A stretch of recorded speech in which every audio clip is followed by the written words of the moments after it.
Good Vibes Only is here to take you on a journey to discover the weird and wacky world of wellness.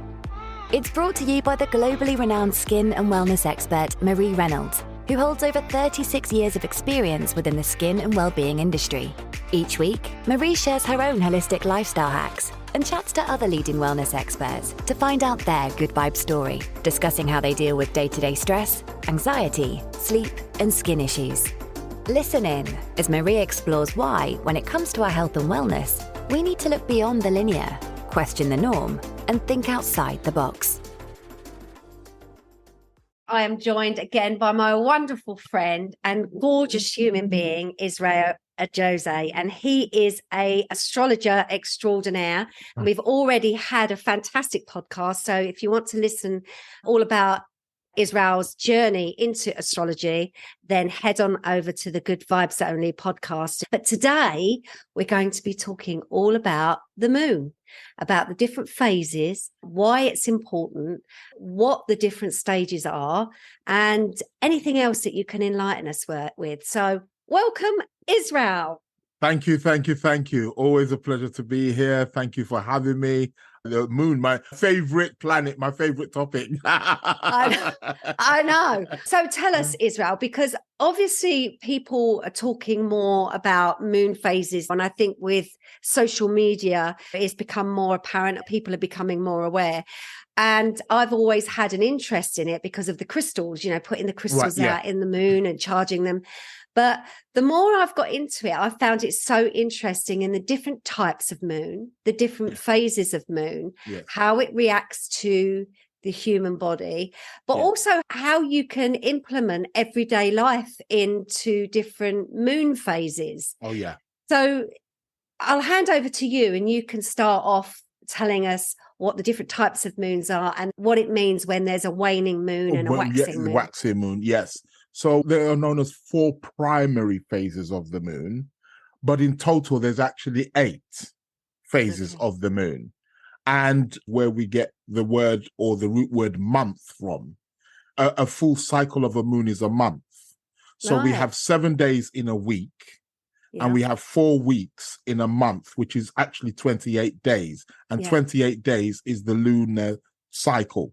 So from the moon to move from one place back to that same spot again is a 28-day cycle. And hence why it corresponds with the female manifestation of menstrual cycle. So the beginning of the lunar month starts with a new moon. So every month we have what's known as a new moon. Right. And that is when the sun and moon are together in the heavens. They will be together. And that's why anytime there is a new moon, if we were ever to look up at the night sky, there is no moon. It's completely black because it's blocked out by the sun's light. It's, the sun's too powerful, so it drowns it. So we don't see it. That is the new moon phase. But because the moon is moving quicker, after about a day or two, we see the first crescent moon. And then from that moment, the moon is starting to wax. So that's a waxing phase. So from the new moon to the full moon, it starts to get bigger and bigger. 7 days after, we get the first quarter, what's known as the first quarter moon. So it's like a half moon. And then it starts to get bigger and bigger. And then 7 days later will be the full moon. So that's when it's opposite the sun. So the full moon is when the sun on one side, Earth, we're in the middle, and then we've got the moon at the other side. So all the rays of the sun are shining onto the moon's light surface, and we can see the moon total in her full glory and splendor. That's when we have the full moon. We had a full moon last week, and then the moment the full moon hits, then it starts to wane.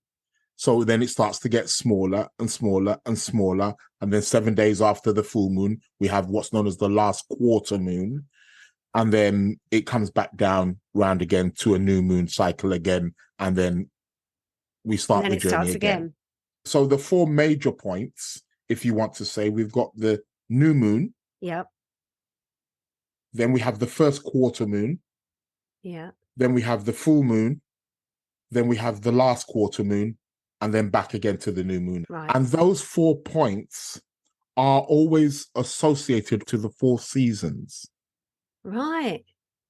Okay. So the new moon has been likened to the winter solstice, Right. the new moon. Then we have the first quarter, which has been likened to spring. Then we have the full moon, which has been likened to summer. Yeah. And then we have the last quarter moon, which has been likened to autumn, because it's waning, it's beginning to fall, everything's coming down again. And so if you've got a cycle in every month, and within that cycle, you have 4 phases that Yeah. link with 4 seasons, Yeah. how would those seasons link in with the month? For example, if we're in the point of autumn within the moon Right. cycle, Yeah. but we're in just a month and we're in summer, how would Right. that relate? So that's a very good question. So we are able to know and understand and observe the nature of each season and how that will correspond to that particular phase. For example, if we start with the new moon, so that's the beginning. So that's the winter solstice. Yeah. So the winter solstice is the longest night of the year. Yeah. It's dark. Yeah. It's cold. Yeah. There's not much light. Hence why there's no light in the sky. When we look up at night, it's dark. Yeah.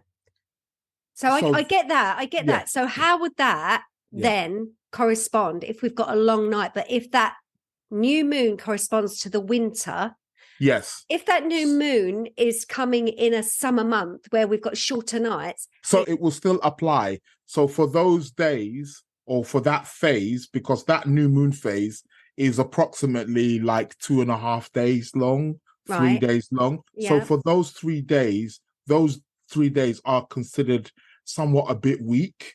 Right. Okay. It's initiating. It's a new cycle. So it's like a new beginning. Yeah. So again, we spoke about this before. Yeah. So it very much links in with, it's mostly in its yin phase where it's exactly. Mostly dark. It's mostly, cold. It's mostly longer. Yes. It has not as much energy because it's coming to the end of the phase. And that's also links in with females with when they're coming to the end of their period is that they're mostly yin. Exactly. So it's describing a time where something is very young, it's receptive, it's yin energy, it needs to be looked after. The new moon is like the farmer planting that new crop, planting that new seed. Yeah. That's what we're doing. That's why new moons, it's always good to plant, whether through visualization or through meditation or whatever, it's very good to plant good seeds of intention, new ideas. You're starting, but it's new, it's very fragile. So when we plant a plant, we've got to make sure it's getting the right amount of water, to get the right amount of sunlight. And then after that first 7 days or so, we see some kind of germination of some sort. We see the sprout shooting out of the ground. And then that's what brings us to that first quarter phase. And that's likened to spring. So really, you're talking about the characters of the seasons, which again links in with the characters of the elements. Yes. So we're talking about the characters of things. So then what does it mean then where we get the harvest moon and a blood moon? And right. Yeah. So those then correspond with particular cycles of the year.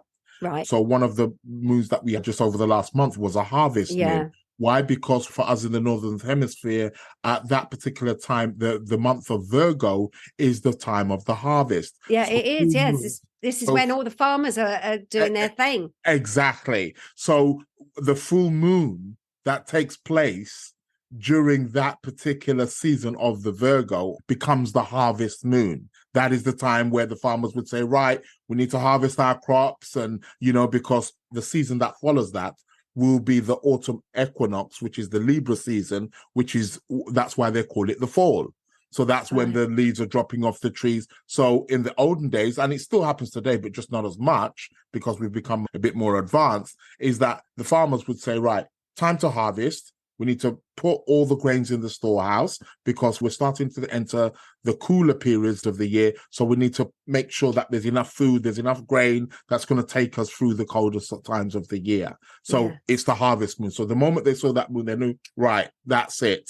That's the marker. That's the timer right there. Nature telling you like, right, I'm going into my colder seasons right now. So harvest what you need to harvest and store what you need to store because the colder seasons are now coming in. Okay. And I suppose as well, like where we're looking at all of these things, Vikings, because they used the stars and the moon a lot for navigation and through everything. All the cultures did. Yeah. That's what they saw. They saw the sunrise, sunset, moonrise, moonset, full moons, new moons, first quarter, last quarter. So they were able to observe, and they saw they were much more in touch, or their daily lives, their lifestyle, in tune with nature. So they recognized that, when the moon is out, or when the moon's over there, or it's half quarter moon, they could look at the moon and, it looks like it's going to rain, and that's the right, and that's the harvest. So they were using the lunation cycles, both sun and moon especially, as the seasons. They knew when to do things. They knew when to plant crops. They knew when to, harvest crops. They knew which crops to plant during certain seasons. The moon cycle will let us know this is the time to plant this crop. This is the time to harvest that crop. So there's so many different variations in it. And they saw how animals also reacted also to the different seasons, and birds flying away at certain times of the year and then coming back again, and animals going into hibernation and coming back out. This was all to do with the seasons. So they were very much in tune and very much aware of that. And they incorporated that into their lifestyle also as well, and be able to use each particular cycle of the moon in daily life, and also through the year and through the seasons and so on and so forth. There's a lot of people talking about the different moon phases with health, but I also think it's a lost art, like foraging. I think it's so important for us to be aware of plants and nature and what you were saying, the moon phases, because it really does impact our everyday life. And I think it's a lost art that we are now becoming dumbed down to. Yes. And I think it's really important. There's a lovely community of people that are doing more foraging. That's good. It really has opened up my world to it. Yeah. So what about the blood moons and things like that? What do these mean? Yeah, so the blood moons, they are to do with particular times of the year when there's like a full moon, and sometimes around eclipses also as well, when the shadow of the earth is cast onto the moon and it gives it like a reddish color. Right. So those are also, they're known as the blood moons. There's also moons as well, that's sometimes where there will be a full moon and it's next to the planet Mars.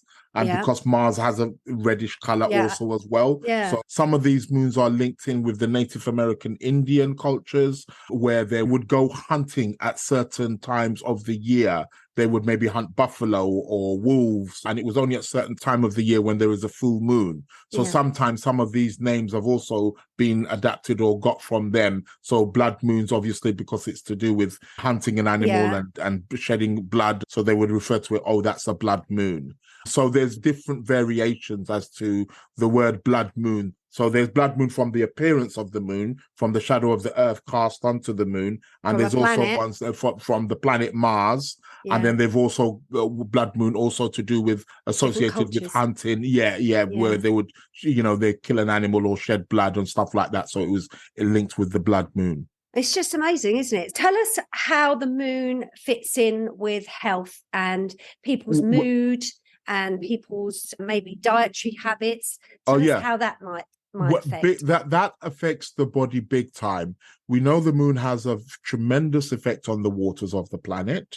With a full moon or super moons, when the moon is close to the earth, or during the time of any full moon, we see the direct effect of the tides. Tides rise. When it's a full moon, the tides are high. When it's a new moon, the tides are low. We see animals also as well, correspondence also with new moons and full moon cycles as well. Our body is 75% water.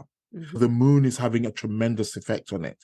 That's why in the ancient times, all physicians, all healers had to know astrology. Yeah. They had to know the phases of the moon, because doctors would not, for example, operate on certain parts of the body when the moon was in a certain phase. So, for example, when the moon is waxing, so between the new moon and the full moon during the waxing phase, this is the time where there's more increase of blood flow in the body.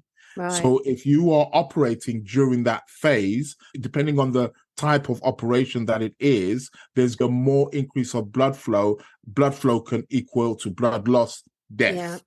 Right. Whereas on a waning moon, while the blood flow is less, it's much more better to operate during that particular time because there's less blood flow. And if depending on the parts of the body that you're operating on, there's less risk of death. Okay. I'm just going to disclaimer there because people are going to freak out and say, oh my God, I've got an operation. I know. Just do a disclaimer that this is what disclaimer. Yes. Yeah. I mean, don't get me wrong. There are other factors that need to be taken. That's just a general one. Let's just say we'll put a disclaimer there that this is what they thought in the medieval times. In the medieval times, okay. Right. This was their approach.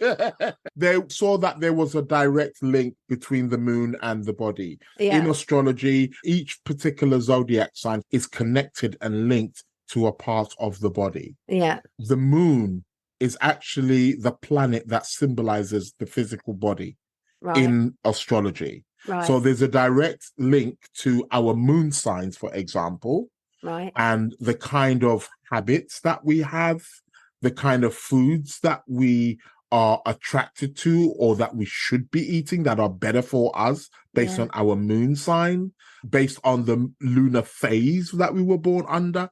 This can also show quite a lot of information in regards to the more sensitive part of our body and the part of the body that we need to be more mindful of based on the time that we were born. So the link between the moon and our health is tremendous. Yeah. Well, we know that in a full moon, there's a higher influx in A&E, isn't there? Exactly, because the moon rules the tides. On a full moon, the tides are high, which means the emotions are high. So this is why the police are more busy during that time. Why? Because there's more fights. Yeah. People will get drunk more because the moon rules anything to do with liquids. Fluids, and alcohol is liquid. So people tend to drink more.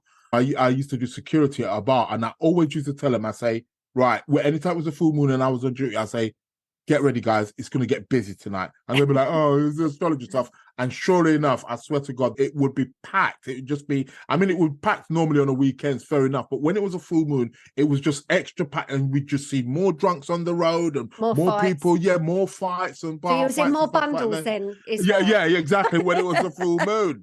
So, you got your jabs in. So the police are dealing with more crime and more fights and more people that end up in the A&E because they've got drunk, because the emotions now have risen. People's emotions generally rise on their own high when there is a full moon. Yeah. This is where we see the wolves howling at the moon and things of that nature. So there's a direct correlation with the moon cycle and how it affects our emotional body and physical body also as well. Yeah. So if we have a full moon and people are noticing that they're more heightened in their aggression or their anger or anything like that, if we know that the full moon is in the winter cycle, if we have foods that deal with that winter cycle, that would help with those aggressions. Most definitely. One of the reasons why for us in the UK, for example, one of the reasons why they drink a lot is because of the kind of diet that a lot of people are predisposed to. We're prone to a diet that's high in sugar. Yeah. So people drink more. Yes, they may say, oh, I'm doing it socially, but they drink more the alcohol because alcohol is bitters. Yeah. It's coming from hops. So the body's trying to find something to balance it out. Alcohol converts to sugar. Well, exactly. Yeah. Exactly. So this is where it becomes a bit of a thing. So for people like you who are into the health or nutritionists who know that well, since the body needs this kind of bitters and stuff like that or ops, why don't you just eat maybe more oats or something or eat more mushrooms or where you can directly get it from? People are not responding to that. So the body's craving this. So they're finding that in the alcohol. So they drink more alcohol, but then the alcohol is now converted to sugar. So it's like a vicious cycle. And then that's why drinking a lot or alcoholism is very, very high in cultures like the UK. Whereas if you go to one of those countries where they still drink, every culture has its drink, there are certain cultures that don't drink as much, and you find that their diet is not so high in sugar. So there's no craving for that. You see, once there's an imbalance, the body will crave for something to try and balance it out again, you see. It's craving the bitters, so it's getting the bitters from the alcohol, from the ops or whatever, but it's converting into sugar also as well. So it's like and do you know what was really interesting? You've just reminded me. I read a book on parasites, and it was telling you that how parasites behave in the body and how that they actually make you make decisions, especially if there's like flukes or parasites in the brain or in the blood, how their decisions or how they make you choose what foods to eat through the moon. Right, exactly. Yeah, exactly. Because we have to remember that all living organisms are under that moon's cycle clock. So once there's new moons and full moons and things of that nature, that's what people are responding to that. So if parasites are living organisms, they're going to respond to that also as well. So they're going to create certain feelings or skew perhaps our decisions that we make in terms of foods decisions that we're going to make and what we're going to eat. And we end up eating the wrong things because of the cycle of the moon, because of these particular cravings at certain times of the month, whether the moon's waxing or waning and things of that nature. So all of this is really very, very important. Also, when we carry out certain things, like, for example, people say, oh, I want to fast. Okay, fasting is great. We know that. It's great for the body. It's good for the body. But when are you fasting? When are you starting your fast? Are you starting your fast on the waning side or on the waxing? Because it's better to do it on the waning side when it's decreasing, not when it's waxing, because it's increasing and then the body needs more. So it needs energy, right. We're in that yang phase. Exactly.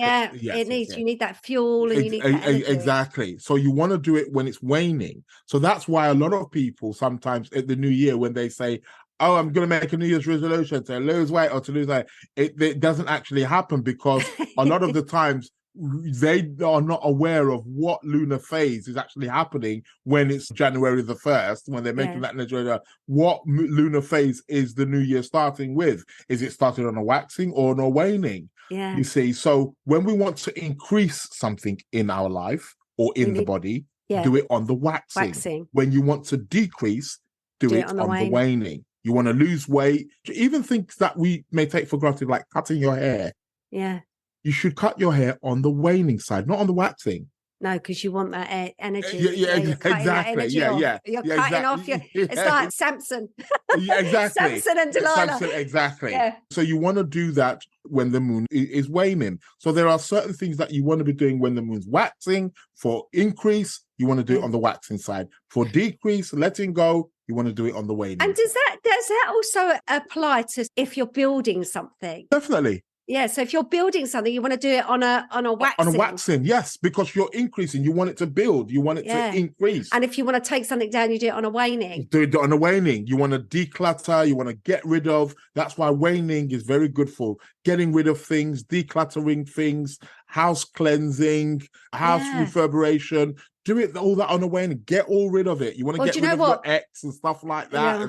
No, I don't want to get rid of my ex. I got rid of him years ago, thank God. I think I've done that on a waning moon because he's buggered off and stayed away. Yeah, exactly. And then don't come back, that kind of thing, What is really interesting is that obviously we're doing a sort of like massive barn renovation, and me and my husband did ship lapping on part of the barn, and it's all gone tits up. We must have done that on a waning moon. Waning moon, maybe Mercury retrograde, stuff like that. So you've got to be mindful. You want to be doing these things. You see a huge difference by doing something in the waxing moon or versus doing it in a waning moon. But supposing if you've got somebody that sort of like wants to exercise all the time, that's fine. But you'll find that maybe it'd be better to do more yin type exercises in the waning moon. Exactly, a waning moon. And it's also about when you're initiating it, when you're starting. So you want to start something, it's that moment of that starting. So do it during the new moon. So more or less that energy from the waxing moon will carry on when you start into the waning. Yes, exactly. Gotcha. And that's why even the religious festivals will start or will coincide with new moons or full moons and things of that nature. So the Chinese New Year starts with the new moon in Aquarius. You know, of course, I'm Aquarius. Exactly. You know, the Jewish New Year starts with the new moon in Virgo. So they all start with the new seasons. Ramadan starts with the new moon. So all these festivals of religions, there's always a very crucial new moon. That's when you're starting something. That's when you're initiating something into be. So you're getting the build up from that. Okay. From that moon in terms of waxing. But you want to end something, you want to eliminate something, it's the end of something, you want to start doing it from the full moon. The full moon represents the full peak, the completion. After that, it's waning. Can we get a moon calendar? Yeah, you can. Yes. We're very fortunate these days because most people have got iPhones or Android phones. There's quite a lot of them that are free. If you go into your app store and put in moon applications, you can get moon calendars and they will alert you to when there is a new moon, when there is a full moon. They will tell you the different phases. If it's a waxing gibbous moon, is it a waning gibbous moon? Is it a balsamic moon? And what's a balsamic moon? So the balsamic moon is a waning moon. It's when the moon is waning. The balsamic moon is the one before the new moon. So just before we have a new moon, it's that closing. When the moon is closing her cycle, she's coming to the end of her cycle, coming back round to that new moon phase. That last phase before she becomes a new moon is known as the balsamic phase. Oh, so when we're talking about like new moon, quarter moon, full moon, and the last quarter moon, that is a 28-day cycle. That is correct. So they do not match our monthly cycle on a calendar. Why is that? Is that because the moon changes all the time? Why would there be a difference? So good question. So what's actually happening is it's almost like we're using two calendars or two calendars merging. So the calendar that we are predominantly using around the world, we use for business and every day, knowing what the dates are, is what's known as a solar calendar. Right. And then the lunar calendar is marked obviously from a new moon to a new moon. That would be a lunar calendar. So we are incorporating the lunar calendar into the solar calendar. So it looks like they don't match because they're at different times. So a new moon can be on any particular day of the month.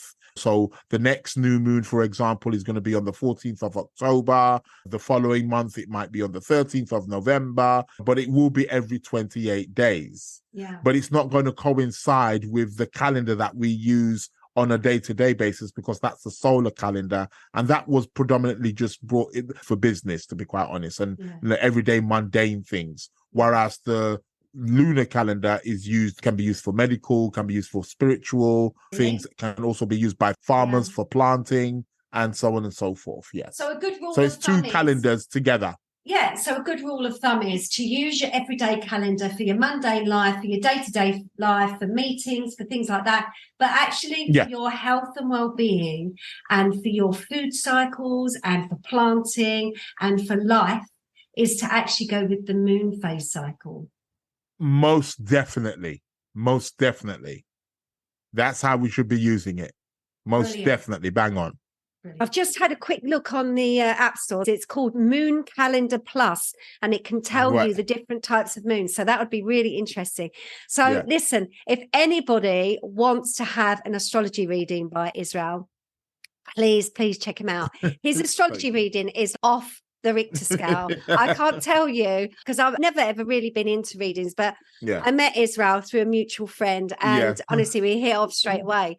And his reading is absolutely mental. I mean, it's, as I say, we've still got to do part 2 of my reading. Part 2 and part 3. Oh, really? Oh my God. Right. But it is honestly so interesting and so accurate. It's mind-blowing. Yeah. So if people want to reach out to you, Isreal, where can they find you? They can find me on my website, www.sacredplanets.co.uk. That's Perfect. www.sacredplanets.co.uk, and there's a whole heap of stuff there. It's still being built, so some of the stuff needs to be updated. But also, you're active on TikTok and Instagram. I'm active on TikTok. I'm on Instagram, Sacred Planets. Also on TikTok as well, Sacred Planets. You can email me at sacredplanets@gmail.com. So I'm quite easy to get hold of. Details are all there. So if you're on social media, you can catch me on the Insta and TikTok as well. Listen, I've seen you on TikTok with these green screens on the back. I think, I'm playing around with it. I'm playing around with it. I'm like, trying to get a bit colourful, Oh no, you're red hot. You're fine. Anyway, listen, it's always a pleasure to talk to you. I love talking to you, and likewise, it's so interesting. And we'll definitely get you back on, and we'll talk about something else. Yeah, we can definitely talk about the planets next. Yeah. All right then, Israel. Thank you so much.